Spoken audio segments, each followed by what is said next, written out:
Bangla calendar অনুযায়ী শ্রাবণের প্রথম সোমবার, তাই মন্দির তো যাবই। সবাই জানি সবুজ চুড়ি, টিপ, মেহেন্দি, এটা ওটা অনেক গিফট পেয়েছে। আর আমিও গিফট হিসাবে একটা ড্রেস পেয়েছিলাম। সকালবেলা উঠে ওটাকেই কাটাকাটি করছিলাম, তাই কারণ ড্রেসটা একদম পারফেক্ট ফিট হবে না, তাই কিছু সেলাই করতেই হবে।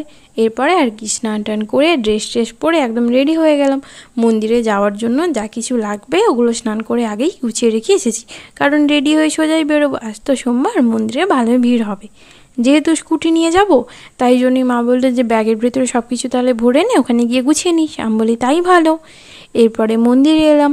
সোমবার ভিড় তো থাকবেই, কিন্তু যেহেতু একটু দেরি করে এসেছি তাই খুব একটা ভিড় নেই। এইটা আমাদের গ্রামের মন্দির, বাবা সুবর্ণেশ্বরের মন্দির। আমরা সাধারণত এমনি দিনে পুজো দিতে এলে এখানেই আসি, কারণ চন্দনেশ্বরে প্রচুর ভিড় হয়।